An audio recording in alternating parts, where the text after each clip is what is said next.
Hello, this is a review of the Invicta 350 black leather watch with a black face.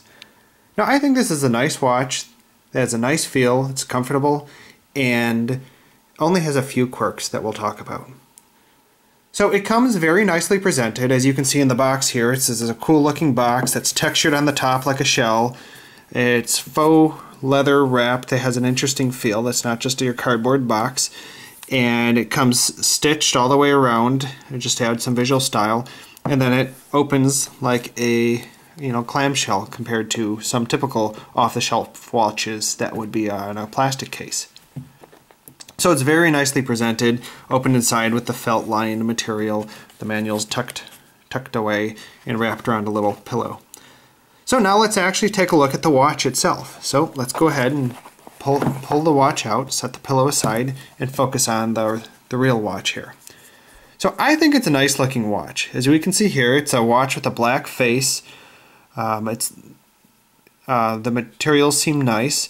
It's a leather band out of black. I rather like the metal studs that are on the band.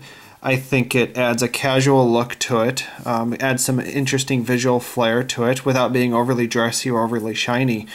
I think it's a good business casual look so that you could wear it under many different circumstances.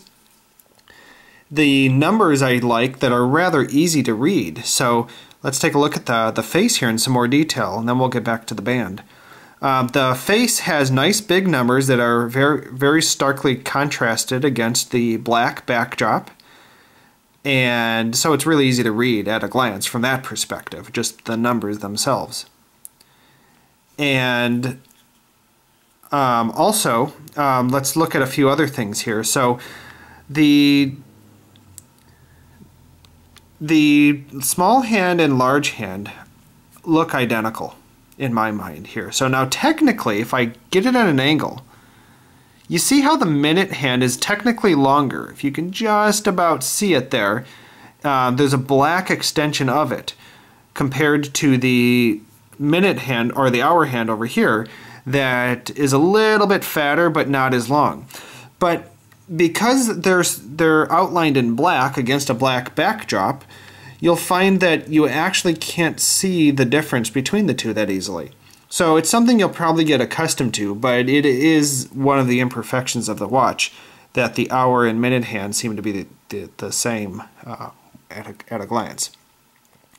Now they have the identical watch in a white face that doesn't have that problem as much because it has a white face backdrop.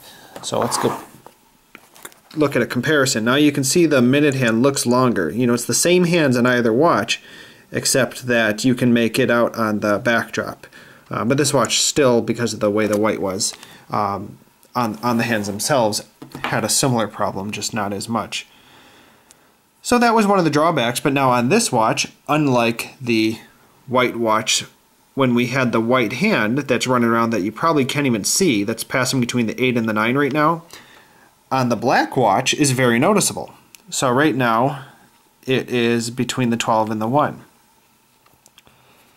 So it's really easy to set, so you just pull this out, the middle dial out 1 or 2 notches to adjust the date and the time and so on. There we go. I had it in between a setting mode before when the second hand wasn't moving a moment ago, but now it's running. So the second hand is really easy to read. It has other interesting dials. So here's the month of the year. On the left is the day of the week, and down here is another dial. It only goes up to 24, so I think it's the 24-hour clock rather than the 12-hour clock. And then you have the day of the month right here that's currently set to 7. Now, the buttons that we need to talk about. While it's easy to set, there are 2 buttons here. And watch what happens when I press the top button up here. Right, I'm setting the month while I do that. And this other one's going to set the one down here. Okay, so the thing is look how easy it is to set it. Right, it's anytime you bump one of these, it's going to change the upper or lower dial. So that's the other imperfection, that you're going to probably find that you're going to accidentally bump these once in a while.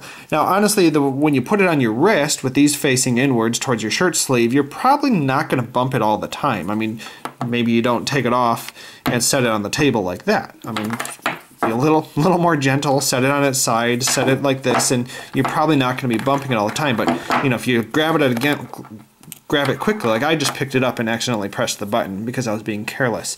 But I think it's something you'd get used to, but that's something that these dials are easily changed. Now honestly, these dials are so small that in realistic viewing I never pay attention to them, so I think it's perfectly fine to not that's not going to be usable, or if it is, you know, you just have to be more careful about pressing the buttons.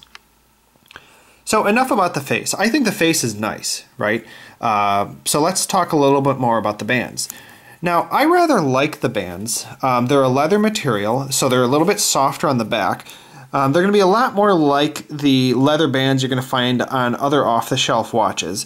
But I think overall, this watch is a better quality than a lot of your off-the-shelf watches. But the bands, I'm saying, which on a lot of the Invicta line seems to have cheaper quality bands that maybe for a benefit makes a nicer watch fit a more casual environment. So these leather bands, I rather like the stud on them, have a nice feel, and otherwise they're going to be a standard leather band. Now this is a big watch, so it's not going to fit for a young boy by any means, and on my medium-sized wrist, I need to go up to the second notch on here, so it's almost like I wished it had a few other choices if you did need to put it on a smaller wrist. But overall, the band is just a typical leather band, and I think the clasp is just fine for this particular watch. It has one fixed loop and one movable loop, and again, these are going to be a standard as far as leather bands go. Maybe for wearing a suit, I might prefer metal links on a flashier watch, but for meetings in a casual environment, I think this is a little bit nicer than most. But overall, I think the watch is nice. So the only two imperfections, again, where you're going to easily bump these, and the hands look identical if you're not careful, but it's something you'll probably get used to. Personally, I might give the nod to the nice white face on the 351 from Invicta, but it all comes down to personal preference. So, thank you for watching the review.